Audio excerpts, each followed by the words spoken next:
It takes a lot to win a sports championship, especially at the professional level.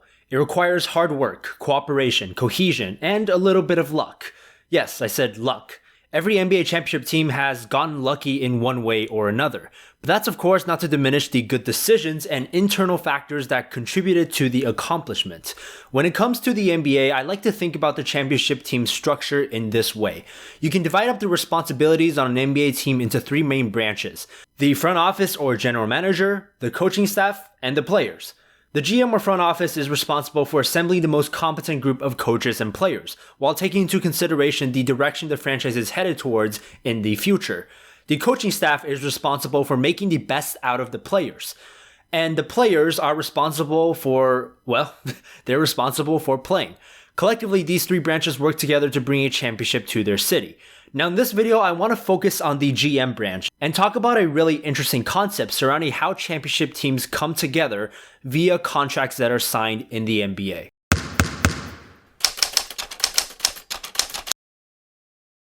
What's up guys, my name is Mark. This video is brought to you by the Hardwood Amino app, the fastest growing community of NBA fans in the world. We're teaming up for an NBA.com gift card giveaway, so make sure you stick to the end of the video so you can find out how you can possibly win. So the topic of today's video is something that kinda just popped into my head randomly. And as I began to think about it, it started becoming really fascinating to me. And this idea is the importance of contracts in the NBA, the way players are signed onto teams, and specifically the importance of getting undervalued or underrated contracts. Now let's first take a little step back and talk first about the salary cap. So the salary cap was introduced in the NBA back in 1984. Before 1984, there was no hard salary cap in the NBA, just like there isn't one in Major League Baseball. In other words, teams could more or less spend as much money per year as they want when signing players, as long as they had the money to do so. The reason the salary cap is of crucial importance to the topic of building championship teams is that it fundamentally alters the way general managers behave. It doesn't allow them to throw insane amounts of money at whatever free agent they want. It instead forces them to be very careful with the contracts they give to players. One bad contract can screw up your team for multiple years and can ruin your plans instantly. A contract can be so bad that you would have to give up more assets in a trade just to get rid of that player and his contract. On the other hand, an undervalued contract can turn your team around, or as I'll show you later in the video, allow an already stacked team to add in another superstar player. So to simplify things, the GM's job when it comes to signing players is to try to get players at a value that undercuts their production. And with that being said, I'll present to you three scenarios where undervalued contracts happen. The first are superstar players. Now the salary cap is just one of many restrictions both GMs and players face when it comes to contracts. One of the other restrictions is the max contract. Based on how many years you played in the NBA, there is a maximum amount of money that teams are allowed to offer you. Steph Curry last year signed a 5-year, $201 million contract. That was the max. Even if, let's say, Curry wanted more money, the Warriors couldn't give him more than that. Now this concept of max contracts is also important because it allows teams to easily get good value out of superstar players. I've said this in many videos before, the NBA is a star-driven league. It's a superstar-driven league. Vast majority of championship teams had a top 10 player, and the superstars of the NBA provide disproportionate value to the team's success. If you guys have heard of the 80-20 law or Pareto's principle before, this is what I'm talking about. LeBron in 2016 signed a 3-year, $99 million max contract, so he's making roughly $33 million per year. Hypothetically, if let's say LeBron simply wanted to make as much money as he could and there were no such thing as a max contract and thus teams would essentially try to outbid each other for LeBron, LeBron would make much more than just $33 million per year. If I had to give a guess, some teams would definitely be willing to offer LeBron $50, maybe even $60 million per year. That's just how valuable he is as a player. But because we do in fact have a max contract, LeBron can sign for no more than 33. But his value is clearly much more than that. So in that sense, his contract is forcibly undervalued.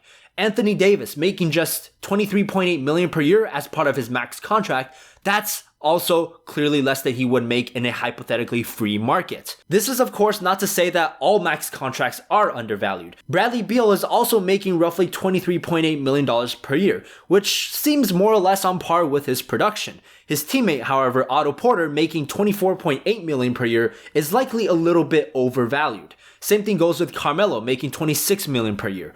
Al Horford and Paul Millsap are both max players, just like LeBron and Steph Curry. But not all max contracts are created equal. And if you can land a superstar that is more valuable than the max, that is a good contract. Now, the second scenario where undervalued contracts happen frequently is through the rookie scale.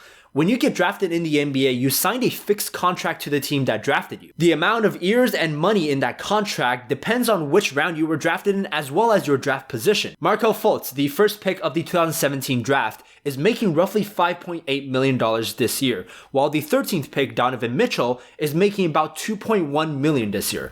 And if you look at a player like Mitchell, who's averaging 20 points per game, he's way outperforming his $2.1 million per year contract, which is pretty close to the veteran's minimum. For most players drafted in the first round, their rookie contracts last 4 years long, and we've seen many championship teams take advantage of this system. Kawhi Leonard won the 2014 Finals MVP and did so while still on his rookie contract, making just $1.8 million per year. When the 2015 Warriors won the championship, Klay Thompson, Harrison Barnes, and Draymond Green were all on their rookie contracts still, and all three way outperformed their respective contract values. The list goes on and on. Rookie contracts essentially allow teams the opportunity to grab players without having to outbid other teams in the free market.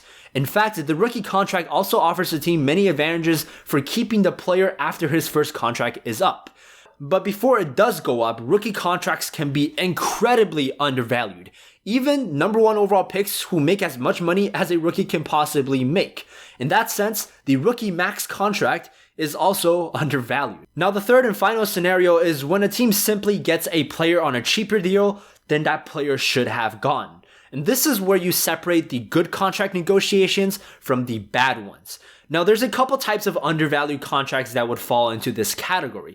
The most common type is the ring chaser contract, when a contending team convinces a veteran player to take less money in return for a greater chance at winning a championship. In the summer of 2015, David West chose to opt out of his player option of $12 million to leave Indiana and instead join the San Antonio Spurs for a veteran's minimum of just $1.5 million. The following season, West again turned down better offers from other teams and chose to join the Warriors for the minimum, and that worked out for him in the end. Another type of undervalued contracts is what people refer to as the hometown discount, when a player willingly accepts less money to give his team more cap room to sign better players. In 2015, the Spurs were ready to offer Tim Duncan 2 years for $18 million, but Duncan insisted on taking a 2 years $10.4 million contract so that the Spurs would have extra money to re-sign Ginobili and the other role players. Back in 2014, Dirk Nowitzki agreed to a 3-year $25 million deal, even though he could have demanded a near-max deal from the Dallas Mavericks. But he wanted to give Dallas more cap space and build a possible contending team. Unfortunately for him, Dallas took his money and instead gave it to Chandler Parsons, which, well, let's just say that didn't work out so well. We've also seen weird circumstances that have led to undervalued contracts. Arguably, the most impactful re-signing in the past decade was Steph Curry in 2013. In large part due to his injury history at that time, the Warriors managed to re-sign him for just 4 years and $44 million. That's right, Steph Curry won 2 MVPs, making $11 million per year. And if not for Steph Curry's crazy undervalued contract, the Warriors likely wouldn't have had the cap space to sign Kevin Durant in 2017.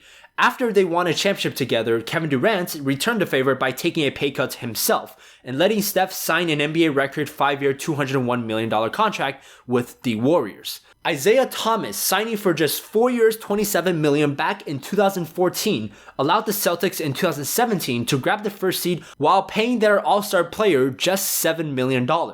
And of course, there are many other interesting situations that lead to undervalued contracts. And while we've been focusing on cases of championship teams being built on undervalued contracts, we can also talk about an example of a team that consistently had contending talent but failed to win the championship. And in the past 5 years, the biggest and most consistent playoff disappointment has without a doubt been the Los Angeles Clippers, the CP3 and Blake era. But if we look at their team from the perspective of contracts, maybe they didn't underachieve. 2015 is widely recognized as the year in which they had the best shot to advance deep into the playoffs. But take a look at the contracts on their team that year. Nobody was criminally overpaid, but then again, nobody was really underpaid. Without question, CP3 and Blake both deserve max dollars, but like we talked about earlier, there's a difference between the LeBron KD type max player and the CP3 Blake type max player. DeAndre was making $11 million per year, which back in 2015 was right around his production value.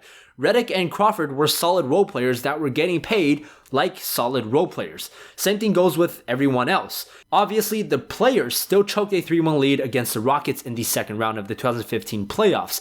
But maybe the team just wasn't good enough to be a legit championship team. You see the same thing going on with the Detroit Pistons this season after they traded for Blake. Again, Blake and Drummond aren't necessarily overpaid, but they're definitely not underpaid. $23 million gets you Anthony Davis, and it also gets you Andre Drummond. There's a sizable difference in production there. And is Reggie Jackson worth $16 million? When healthy, he's probably paid about just right. Ish Smith is perhaps slightly underpaid, but any advantage you gain from that is destroyed by John Lure's overpaid contract. They don't have super duper stars that outperform max contracts. They don't have young players way outperforming their rookie contracts. They don't have ring chasers or hometown discounts or any significant undervalued contract.